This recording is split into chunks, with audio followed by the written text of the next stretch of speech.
Welcome back, watch people. Now today I have another special guest joining me, someone who is very well known within the business and someone who has a very large and loyal following, not only in her home country of Italy, but indeed right across the world. So I'd like to offer a very warm watch people's welcome to the lovely Giorgia Mondani. Giorgia, it's great to see you again. Firstly, how are you and the family?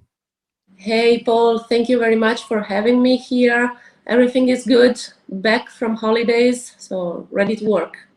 Lovely, lovely. Now, of course, for most of us in the watch business, Giorgia, your name is very well known, but you know, you've got a long-standing history within the business. But for those watching today that perhaps don't know you, tell us about how you got started in the business and something about your history and what you do. Well, first of all, thank you very much for the nice words. Basically, my history in the watch world began because of my dad. He has a publishing house, Mondani Books, that you probably know. And well, he started publishing books about Rolexes in the early 90s. And well, he started with the first titles, and then he developed the business. And after 1 year working for the Swiss auction house Antiquorum, I decided to come back to Italy and join the family business so we could improve the books business and basically have them all around the world. And we are very proud about that. And 5 years ago, I decided to start and to open my own business, Mondani Web, together with my husband and my family. And well, here we are. 2 million followers after, and 2 companies. So very, very proud about what we do. And Mondani Web is an agency of communication based and focused only in the watch industry and a network of trusted dealers. And the Mondani books, thanks God, they are very well known all around the world. And I think that today it's more important than ever because the watch market is very, very dangerous. So this is the brief story of my of my position in the watch industry.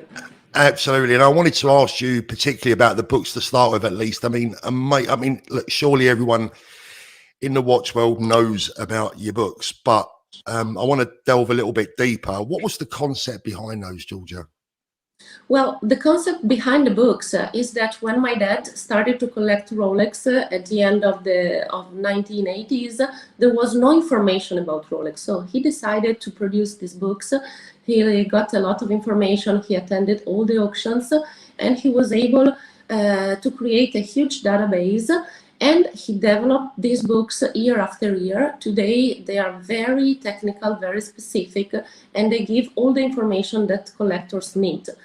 Today, it is extremely hard to collect and invest in Rolex. The market is very dangerous, and the internet is very good. Obviously, it opened million doors, but it's also very dangerous because the fake and the scams are around the corner.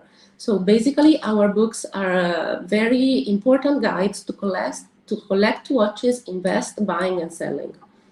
Absolutely. I mean, the research involved in just producing, how many books have you produced in total now? How many is there in the series? Well, I think around 30, 40 from the beginning, but wow, might be more. At the moment, amazing. Yeah, it's a huge work, and as you mentioned, it's a big work of collecting material. So we travel all around the world to take pictures of big collections. So we are in touch with the main auction houses, and obviously we double, triple check every information because what we write remains written. It's not like a blog. No. Exactly. I gather you've got some there, Giorgia. For anyone that hasn't seen, potentially, can you show us what you've got sitting there with you? The books. Absolutely. I picked today the Rolex Encyclopedia, which is the edition that I suggest to every single collector in the world because it's really an encyclopedia. It's like the Bible of Rolex. You have the entire production from 1905 until today. It's general, but it's also very specific, so you can see every kind of dial, the marks, the bezels. So this is absolutely the starting point for every collector. And then we have more specific books like the Rolex Submariner Sea Dweller book, which is 600 pages, double volume, entirely dedicated to these typologies of Rolex. we have the vintage Rolex, we have the Rolex Daytona, and then we have something about Nautilus and Aquanaut, but we are mainly focused on Rolex.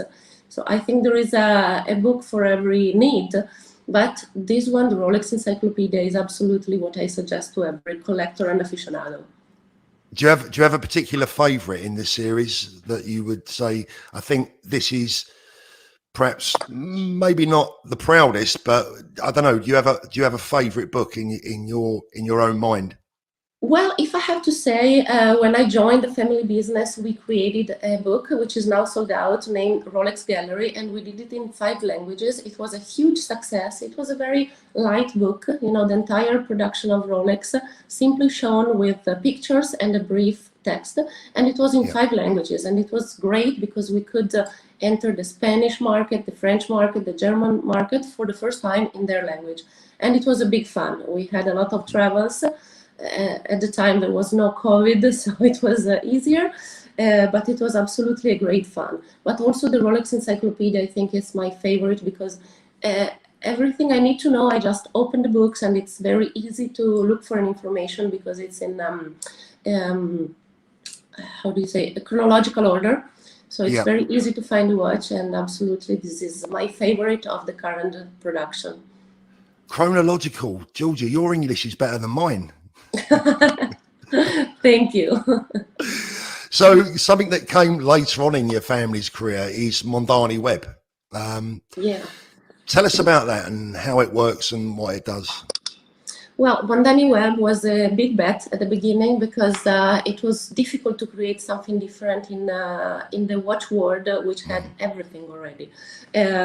Collectors go to Chrono24, dealers went to Chrono24 and went to the shows. So we really had to find a small but good niche. And that's what we did. We created some very powerful WhatsApp groups for dealers, and these dealers have the chance every day to make business with other 400, 450 trusted dealers. We carefully check every single them before accepting them, and we invite all our private customers to go and buy from these people because the concept is the same behind the books. We really want to help collectors and dealers to do good business in this world. And I think that proposing 450 good dealers is a big help for collectors because they know that they can trust these people. And also we use our huge social network for helping dealers to promote themselves and for helping collectors to get to know these dealers. My Instagram account is my main channel. I have 264,000 followers at the moment, but we also have powerful Facebook pages with over 500,000 followers. So around 30-35 pages between Instagram and Facebook, and we are 6 people working for Mondani Web, so growing every year, and it's a big proud for me. And now you're building your YouTube channel. If anyone wants to know where Giorgia's YouTube channel is, I'll leave a link to her channel in the video description. Don't forget to pop over and subscribe and go and see her channel. Giorgia, the watch world, you know, we've all been in the business a long time. The watch world has changed dramatically, I think, in the last few years. What changes have you seen yourself, and would you say has affected the business mostly in the last couple of years? Well, obviously, COVID changed everything in every business.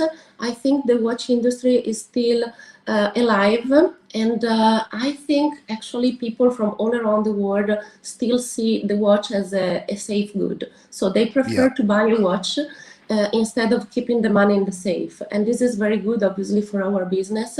And I think they are right, because watches are still a very good investment. Obviously, knowledge is the key to do a good investment, and we have to really divide the speculators from the investors. Speculators are everywhere around the corner today. On Instagram, I receive like 1,000 messages every day asking, if I buy this for 10,000 euros in an ID, how much can I sell for the day after? And they really get upset because this is not collecting, this is not investing, this is not even enjoying the watches. This is just speculation. Investment is different. Investment is studying, finding a watch, enjoying it, keeping it for some time, and then if you want to sell, you have the satisfaction to have done money with it. And this is totally different. That's a great analogy. Yeah, Yeah, that's a great analogy between the two, between collecting stroke investing to speculating. It's a good example.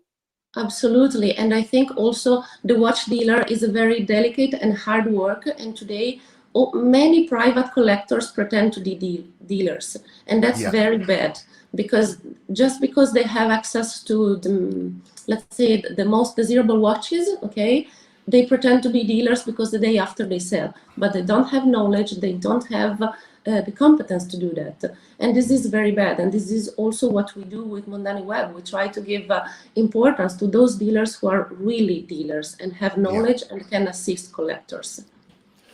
So, Giorgia, what about the current price levels of watches? I mean, we've seen what they've done in the last 2 or 3 years. They've just kept going up and up and up.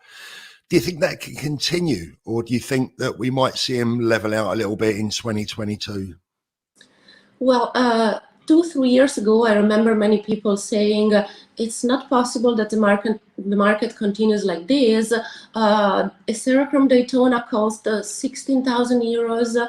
No way it's gonna stop. And now it's 26, 28, 30. I think it's not gonna stop right now. Probably medium long term it will stop and reduce the speedness of growth, but not now, because there is too much involved behind the watch Yeah, business. So I think so far the market will continue like that. My hope is that it won't be focused only on the stainless steel sport watches from Rolex, Patek, Audemars, and a little bit of Omega, but some huge and very important brand will get back the importance they had before. So this is my hope. yeah, absolutely. Yeah, at the moment, the latest rumor, in fact, I believe it to be more than a rumor. I think in the UK, a lot of the authorized dealers are going down the display only route, where they're going to have all the latest hot models in the windows, but they're Yeah. not going to be for sale. They're just going to be for display. I don't know if you've heard about this, but this is the route that they appear to be going down in the UK. Do you think that will spread across Europe? I think so. Actually, I was in Forte dei Marmi 1 month ago, and um, I entered the Rolex store and I saw 3 stainless steel Rolex models there, and I said, "Oh my God, I can't believe it! They are there!" And it was display only, not for sale. Yeah, So yeah, I think this will be very common, and I think the waiting list will be longer and longer, because there are so many collectors who are approaching this world yeah. for speculation or for passion. But this world is going to be bigger and bigger, and the waiting list will be longer and longer. What do you think their motives are behind this? Because it seems to me that I just don't understand. I mean, whether it's Rolex not producing enough watches, whether it's there's just strangling supply to their authorized dealers. But one thing that we do know is that they're even harder to get now than ever before. I mean, 5 or 6 years ago, it was just the Daytona. And maybe 1 or 2 other models were not so easy to get. But in general, they seem to have made it even harder and harder for the average everyday watch person, or someone that wants to buy a watch for the first time, to get these watches. Do you have an opinion on what their motive is behind this? Well, theoretically, Rolex is a foundation, so they're not obliged to make money from what they do. But obviously, I don't think this is the reason. I think the reason is that they make much more money with the very expensive models that they sell to Russia, Dubai, Hong Kong. So basically, it's not worth it to produce so many stainless steel models. And the other reason is that there are so many people approaching this world for different reasons. So the demand is very high, and the offer basically remains the same. From my point of view, I think Rolex gained a lot of reputation. Everyone today knows Rolex because they don't have watches available. Yeah, So this is also a good marketing move, maybe. But this is just a point of view. Obviously, the main reason they say is that they are a foundation, and so yeah. they're not obliged to produce as many pieces as the market wants.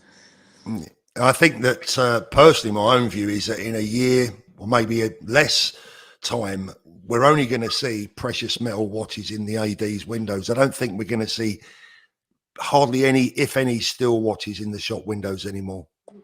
Yes, I think it's gonna be like this, but if we open their drawers, we will find many good watches that are only for VIP customers or for the customers they want.